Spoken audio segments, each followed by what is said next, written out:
नमस्कार दोस्तों, आप लोग कैसे हैं। उम्मीद है कि शानदार ज़बरदस्त जिंदाबाद होंगे।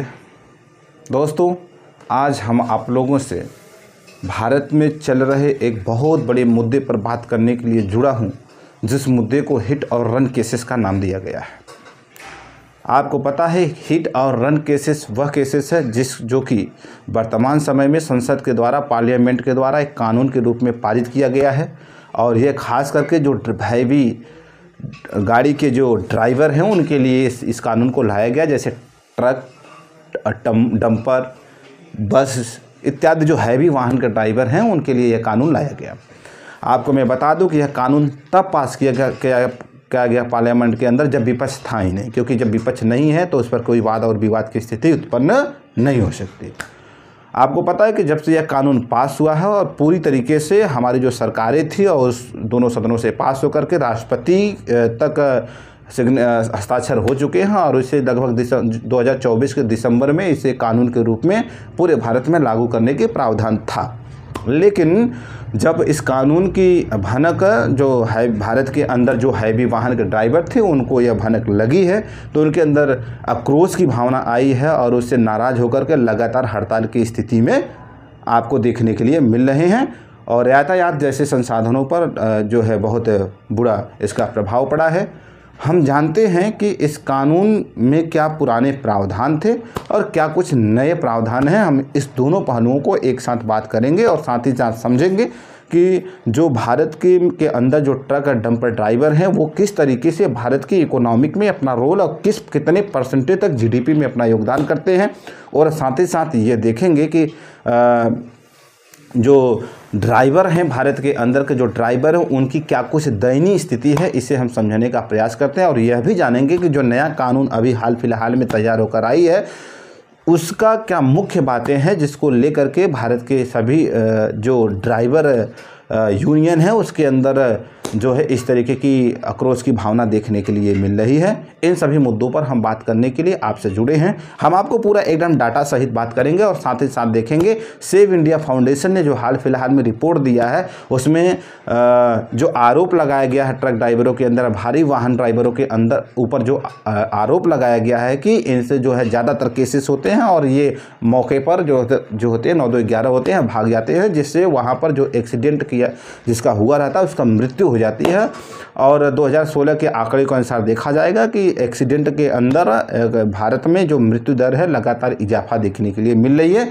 इसी को रोकने के लिए सरकार ने जो कानून बनाई है उसे हम समझने का प्रयास करते हैं। तो आइए इसे हम नाम देते हैं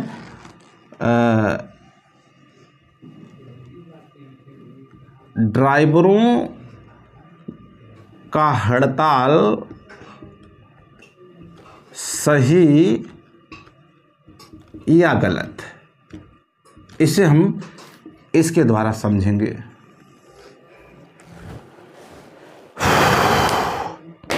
याद रखेंगे कि भारत में ड्राइवरों की जो संख्या है वह एक बहुत बड़ी तादाद है। और सबसे पहले हम आपको बता दें कि ये मुद्दा चर्चा में क्यों आया। इस मुद्दे को चर्चा में क्यों आया इसे देखेंगे। और इसके सबसे पहले मुद्दे में चर्चा में क्यों आया मैं बता देता हूं कि हाल फिलहाल में जो भारत की संसद है उन्होंने ड्राइवरों के लिए एक कानून लाया जिसका नाम दिया गया, एक धारा लाया जिसका नाम दिया गया धारा 106 सब क्लास 2। इसे 2024 के दिसंबर में लागू करना था।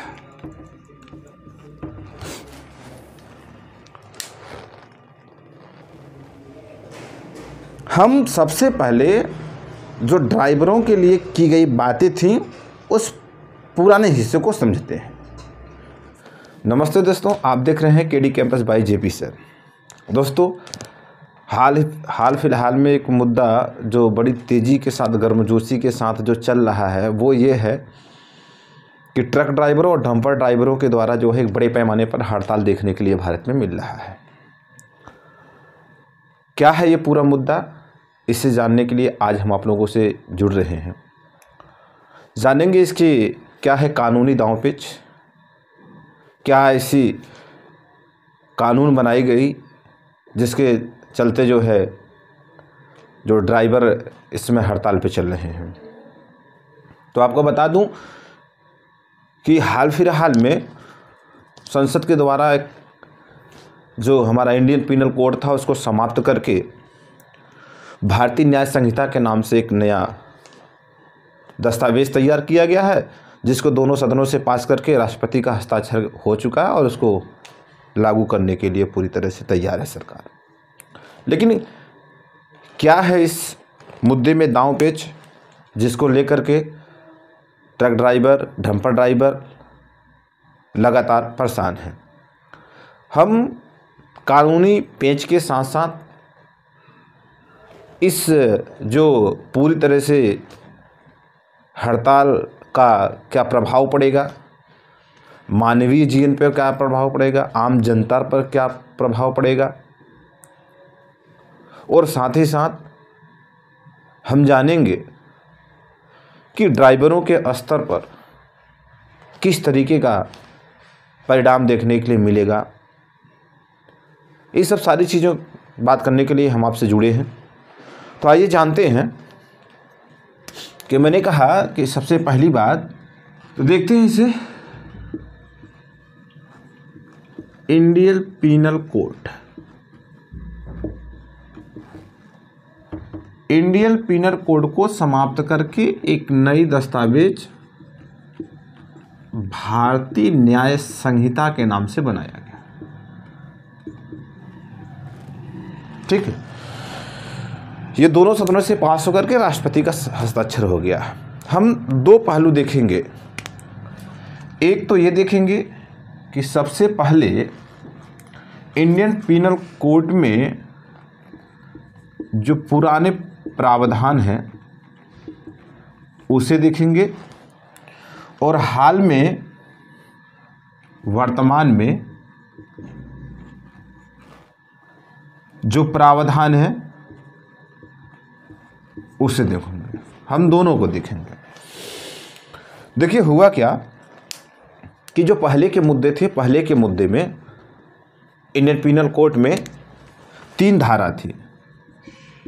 हम धाराओं के बारे में भी बात करेंगे आपसे। धारा 279, 338 और 304, ये 4 धाराएं थी। क्योंकि जब इंडियन पिनल कोड ही समाप्त हो गया तो इन धाराओं का भी जो औचित्य था वो भी धीरे धीरे क्या कर दिया गया, समाप्त कर दिया गया। तो सबसे पहले हम इस धाराओं के बारे में चर्चा करते हैं कि कौन सी धारा में किस तरीके का प्रावधान था। पहले इसे देख लेंगे, तो फिर जब हम वर्तमान सिचुएशन की बात करेंगे तो शायद चीज़ें आपको और बेहतर तरीके से समझ में आएंगी। तो आइए हम एक एक धारा को उठाते हैं और धारा पर आपसे क्या करते हैं, बात करते हैं। हमने कहा कि सबसे पहले हम धारा 279 को देखते हैं। धारा 279, धारा 279 जो था, इसमें कहा गया कि यदि आप सार्वजनिक सड़कों पर, मार्ग जिसे हम कहते हैं, अगर आप सार्वजनिक मार्ग पर चल रहे हैं और चलने के दौरान यदि आप जल्दबाजी से चलते हैं और यदि आप सही ढंग से गाड़ी, मैंने कहा कि इसके कई डायमेंशन हैं। पहली बात तो आप जल्दबाजी कर रहे हैं, दूसरी बात आप रेसिंग कर रहे हैं, तीसरी बात ये कि यदि आप सवारी कर रहे हैं और जो सवारी है कह सकते हैं कि आप लापरवाही भरी सवारी कर रहे हैं। और इस सिचुएशन में अगर किसी की जान जाती है तो उसमें आपको कारावास के सजा के साथ साथ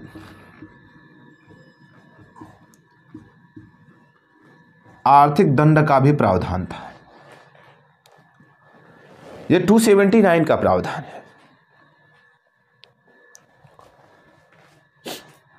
यहीं पर धारा 338 को भी देखते हैं। क्या है धारा 338, क्या है उसके प्रावधान। और धारा 304 को देखने के बाद हम फिर जो वर्तमान समय में जो धारा आई है या जो कानून से बनाए गए हैं, हम उस पर आपसे बात करेंगे। हमने कहा कि जो 338 है,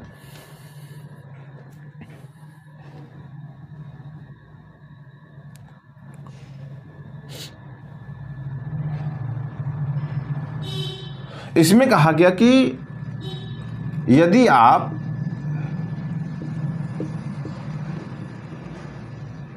जल्दबाजी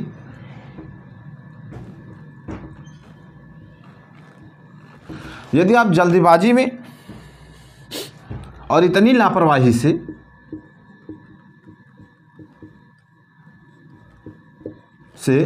गाड़ी चला रहे हैं या चल रहे हैं कि किसी व्यक्ति को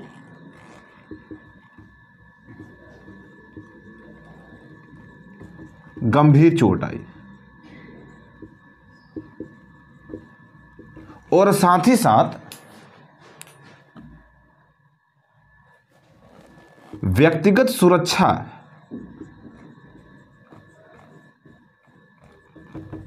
का यदि हनन होता है, तब पर भी आपको कारावास और आर्थिक जुर्माना भरना पड़ेगा। यहां पर धारा 338 में 2 साल की सजा का प्रावधान था और लगभग 1000 से 2000 रुपए तक का आर्थिक कारावास का भी आर्थिक जुर्माना भी था। कभी कभी क्या होता था कि कारावास या आर्थिक जुर्माना किसी दोनों में से एक लगता है, लेकिन कभी कभी क्या होता है आपके ऊपर दोनों लगाया जाएगा। ये 338 का प्रावधान है। लेकिन यहीं पे धारा 304 भी देख लेते हैं। ठीक है, धारा 304 में कहा गया कि यदि कोई व्यक्ति है, जैसे कोई व्यक्ति है, वो किसी दूसरे व्यक्ति को शारीरिक रूप से चोट पहुंचाने के लिए, हमने कहा कि कोई व्यक्ति है, ये दूसरा कोई व्यक्ति है, व्यक्ति ए की इच्छा व्यक्ति दो को मारने की नहीं थी। मैंने कहा कि व्यक्ति ए और व्यक्ति बी, व्यक्ति ए की इच्छा व्यक्ति बी को जान से मारने की इच्छा नहीं थी, लेकिन हाँ, व्यक्ति ए ने व्यक्ति बी को शारीरिक रूप से चोट पहुंचाया। लेकिन हुआ क्या कि जो व्यक्ति बी था, शारीरिक रूप से चोट पहुंचाने का प्रयास किया, लेकिन व्यक्ति बी की क्या हो गई, मृत्यु हो गई। तो इस कंडीशन में क्या होगा कि आपके ऊपर धारा 304 लगाया जाएगा और धारा 304 लगा करके आपको कारावास और जुर्माना दोनों भरने का क्या किया गया, प्रावधान किया गया। ये हैं 3 धाराएं जो इंडियन पीनल कोड में थी। लेकिन मुद्दा बात इन धाराओं की नहीं है, बात मरने की नहीं है। भाई जाहिर सी बात है कि कोई भी ड्राइवर किसी का जान जानकर नहीं लेता है। भाई जाने अनजाने में हो जाता है गलतियां, लेकिन चलो ठीक है, यहाँ तक तो बातें समझ में आई। लेकिन अब वर्तमान पहलू क्या है उसे देखते हैं। जो हाल फिलहाल में धारा 106 आई है, उसमें यह प्रावधान किया गया कि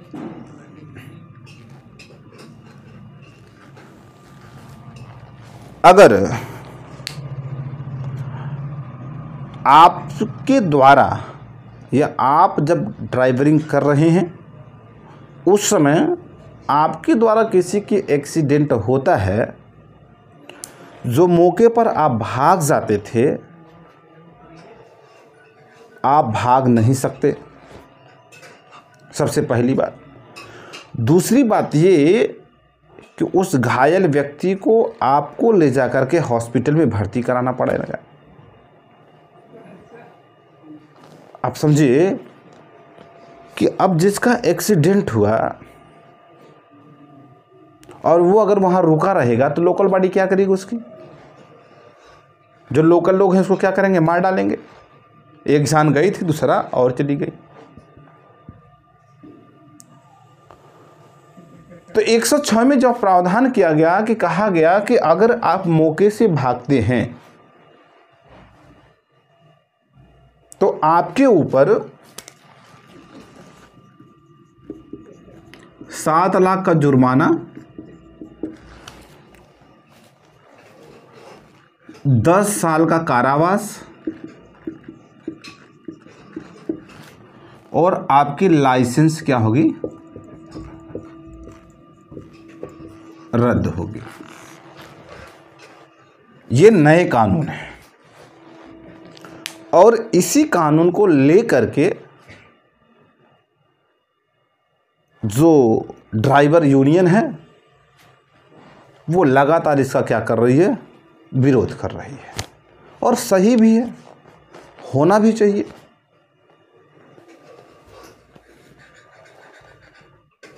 अब समस्या इस बात की है कि क्या ट्रक ड्राइवर के गलती की वजह से ही एक्सीडेंट हो रहा है? और इस तरीके की अगर प्रावधान अमल में आता है तो सिचुएशन ये हो जाएगी कि लोगों का कोई मनमुटाव हुआ पारिवारिक स्तर पे और कूद गए ट्रक के अंदर। 7 लाख तो मिल ही रहा है, जा क्या। लेकिन यहां बात समझना पड़ेगा कि जो पुराने प्रावधान थे जिसमें कि 2 साल का कारावास था और उसमें जमानत पर आप छूट भी सकते थे, और यहाँ क्या है, इतने के बावजूद भी लाइसेंस रद्द भी हो रहा है और यहाँ पर किसी भी प्रकार की जमानत का प्रावधान नहीं है। हमें बताइए, कोई ड्राइवर बनना क्यों चाहेगा? अगर उसको 7 लाख देना ही होता और 10 साल जेल में रहना पड़ता एक बार के एक्सीडेंट में, तो मेरे भाई ये बताओ, वो ड्राइवर के अलावा मालिक तो बन सकता है ना? मालिक बन जाता, क्या जरूरत थी उसको?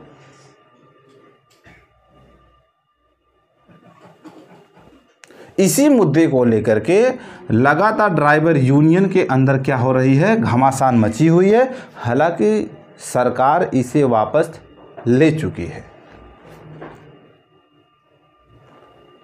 अब थोड़ी सी हम यहाँ पर, जब से यह कानून अमल में आई है तब से संगठन के स्तर पर विभिन्न प्रकार का काम किया गया है। उसी में एक संगठन है save India foundation. Save India foundation के हम जो आंकड़े हैं उस आंकड़ों को समझते हैं कि क्या कुछ सेव इंडिया फाउंडेशन ने कहा है अपने स्टेटमेंट में कि एक्सीडेंट के पीछे केवल ड्राइवर जिम्मेदार ही नहीं है, और भी चीज़ें जिम्मेदार हैं। हम उसे देखने का प्रयास करते हैं।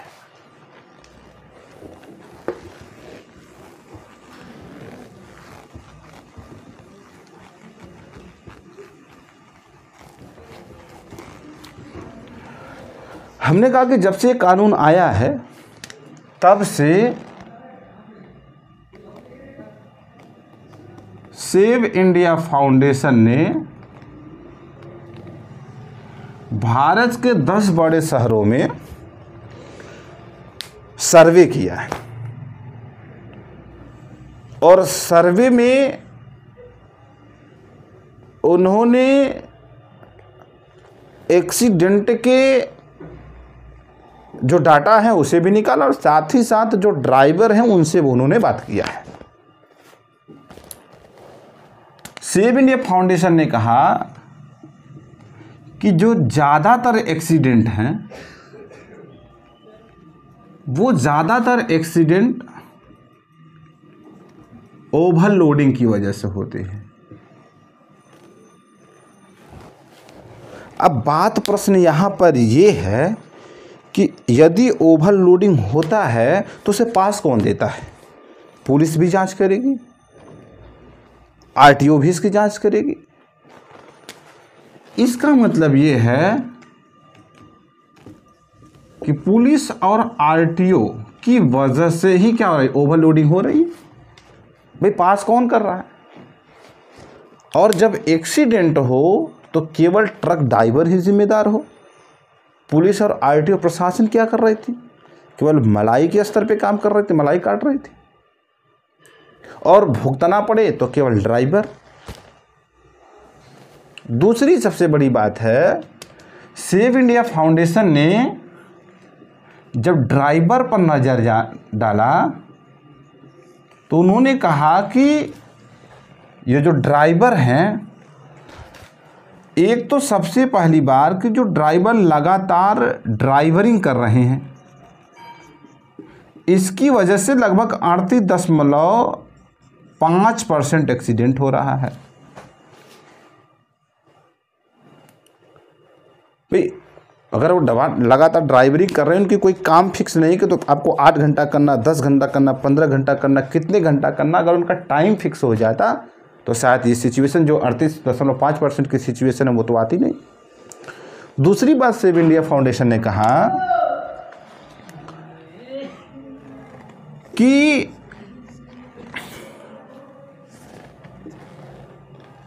जो नशे में ड्राइवरिंग है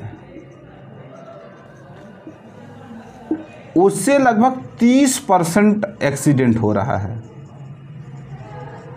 अच्छा ये बताइए, जब ये नशे में गाड़ी चला रहे थे और जब लोडिंग गाड़ी थी तो उसमें प्रशासन क्या कर रही थी? इस स्तर पर प्रशासन का क्या योगदान रहा? कहीं तो कहीं गाड़ी चलाते हुए इनका मुलाकात हुआ होगा इससे। और तीसरी बात कहा गया, सेव इंडिया फाउंडेशन ने कहा कि जो एक्सीडेंट का कारण है वो जो रेसिंग हो रहा है, रेसिंग। भाई एक बड़ी वाहन गाड़ी जा रही है, एक छोटी वाहन गाड़ी रेसिंग करते करते आए और गाड़ी के अंदर घुस गए, वो भी एक्सीडेंट का कारण है। और उसने बताया कि भैया इसमें देखिए 10% इसमें भी है। 10% का एक्सीडेंट रेसिंग के भी कंडीशन में देखने के लिए मिल रही है। और 7% जो एक्सीडेंट जो 18.5% का एक्सीडेंट है वो सड़कों की बुरी हालात की वजह से है।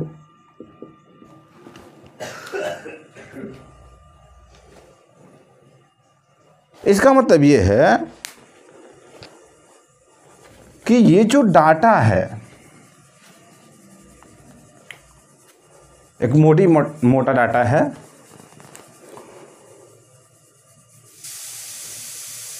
अगर इसमें अगर इस डाटा को ध्यान में रख करके किसी कानून को बनाया जाए और उसे अमल में लाया जाए तो शायद एक्सीडेंट की केसेस कम हो सकती है। दूसरी सबसे बड़ी बात यह है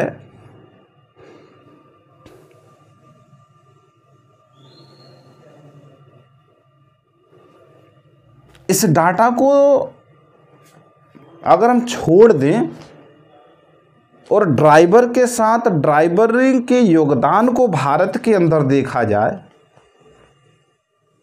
तो शायद चीज़ें और क्लियर होना शुरू हो जाएंगी। तो आइए हम देखते हैं कि ड्राइवर के हालात और ड्राइवर का भारत के विकास में योगदान, इन दोनों पहलू पर हम आपसे बात करते हैं।